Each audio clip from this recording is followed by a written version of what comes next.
Hey, Jason, let me ask you this. Was there a pivotal moment after you bought Robin Sports and, you're running the company where you were like, like, dude, I think we're onto something big. Like, was there a moment when you talked to Damon and you thought, this thing has real potential? Yeah, I mean, I think that as a business owner and entrepreneur, your vision is always big, right? It Hmm. should be. You've got big goals, you can see the whole picture. And I could see that from the beginning, from the start. And with my past experience, like I knew the model that I wanted to set. It was building a sales force, reaching different parts of our community and then our state, and then branching out into the country. But I don't think I really reached that point that you just explained, Frank, that's like, okay, we're really, really onto something until COVID happened in 2020. Okay.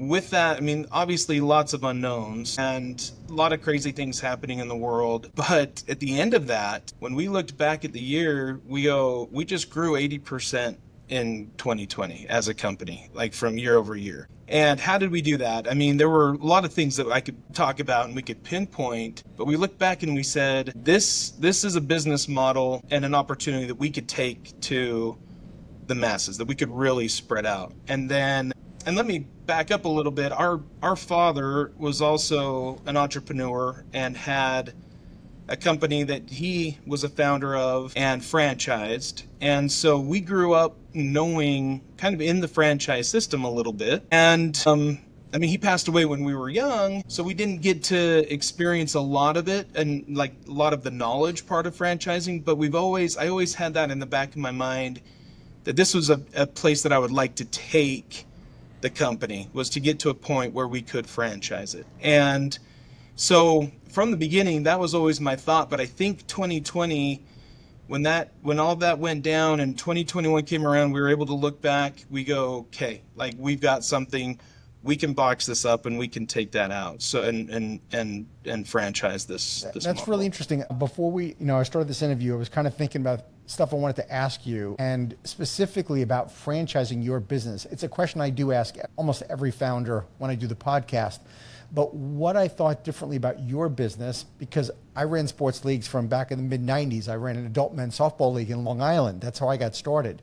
And so all Yeah. these teams, of course, needed team uniforms. And then when I started INA in 2003, of course, once again was, now it was kids sports and uniforms. So I dealt with like all the manufacturers. I dealt with a lot of different people to do custom uniforms. And I thought to myself, when we do this interview, number one, like, why did you franchise specifically team uniforms? And why do you think there was a great benefit to doing that versus just putting folks in, having a regional person, having those catalogs, having them online, and letting people order uniforms and just have a sales team? Why franchise? Why do you think franchising was the best fit for your brand specifically? Well, I know exactly why. I'll say it and then maybe Damon can answer too. He might have something different, but I guess the best way to answer that is the reason that we were still successful during the pandemic and then in 2021 during, the whole supply chain issues.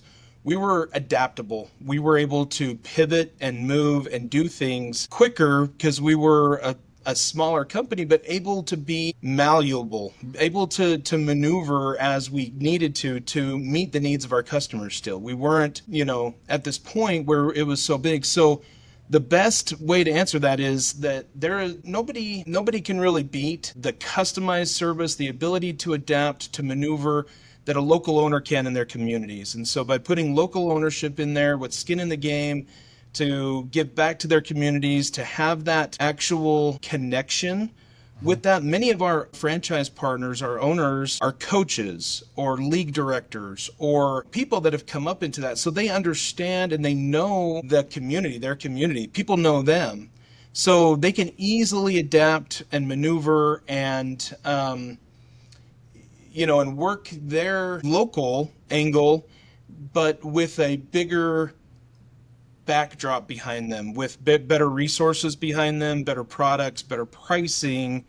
And so that's why that's why we decided to franchise this model. Is we saw the benefit with us, and people would come to us and say, you're doing things that your competitors can't do. How are you doing it? And to us, it was second nature. Well, like, we're going to spend the time to find another manufacturer who can get product, or we're going to add another vendor who has inventory that we can get in a day and turn it around and get to you. And then we've adapted our business model. We started decorating. We're doing screen printing. We're doing embroidery. We're doing, those types of decoration that we can bring in house. Now we can easily scale that to be accessible, adaptable, maneuverable, all of those things as well. So Smart. hopefully that answers your question. Damon, I don't know if you want to add to that. Yeah, no, I agreed that one of our biggest sales points was that we're local, right? We're local guys.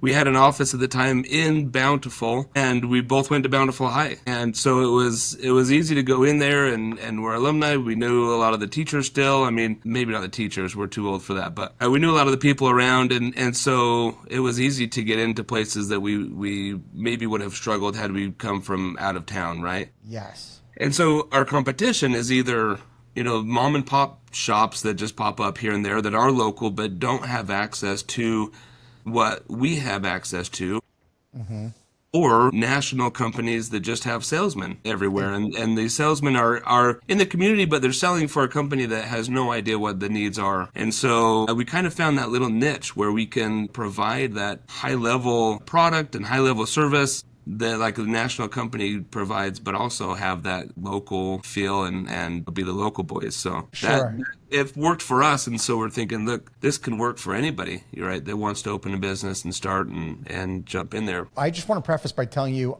despite me being involved in franchising for 20 years, I'm not just pro franchise. I tell clients that all the time. I don't suggest that people just franchise their business because I've been involved in the industry. I truly believe it only works for certain models.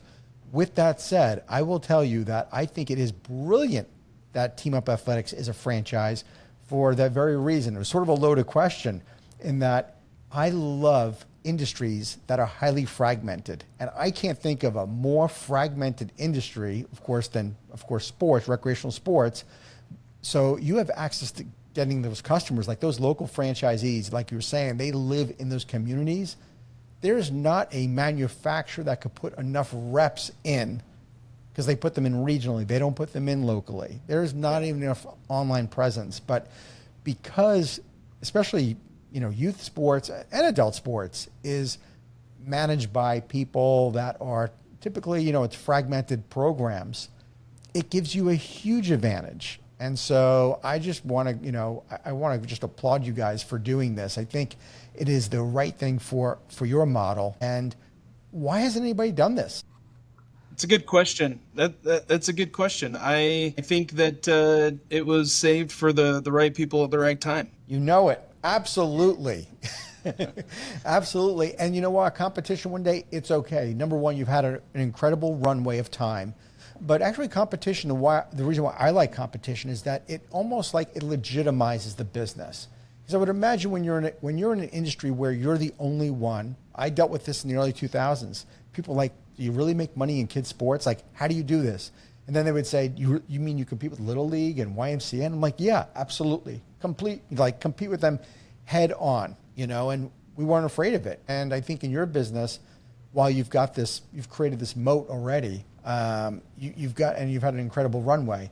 The day eventually when there is competition, it's okay. It's going to even make your brand even stronger. Yeah, I mean, I can see that. I have this conversation with prospective franchisees or current franchisees all the time when they run into the other big companies, the national brands that are out there doing the same thing we're doing.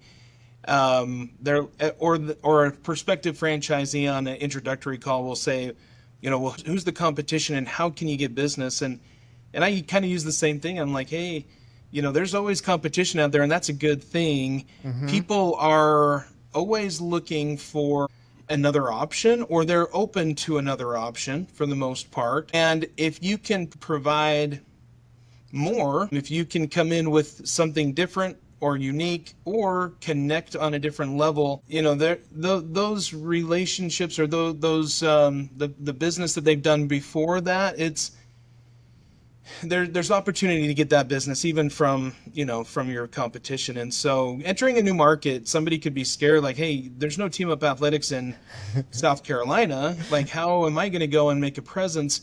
Well, there wasn't in Utah in 2017, but we did, and now it's just a matter of working the system. But at the same time, I'm kind of getting off topic a little bit, but the whole competition thing works on both sides. Like, yes, as franchisors, but at the same time, our franchisees are competing with competition out there, and it's awesome. Like, it's fun. We sell sports. It's all competition. So put your best foot forward, prepare, practice, and get out there and win each day. Thank you for tuning into the Emerging Franchise Brands podcast. For additional insights, guest applications, and to stay connected, visit us at efbpodcast.com. The Emerging Franchise Brands podcast is for entertainment purposes only, and the views expressed do not necessarily represent those of Emerging Franchise Brands, its host Frank Fiume, or Emerging Franchise Group LLC. Any discussed franchise or investment opportunity requires thorough investigation, obtaining proper disclosure documents, and expert consultation before making any investment decisions. The podcast and its host do not offer professional advice or endorsements, and they hold no responsibility for actions, representations, accuracy, or consequential damages related to the podcast content.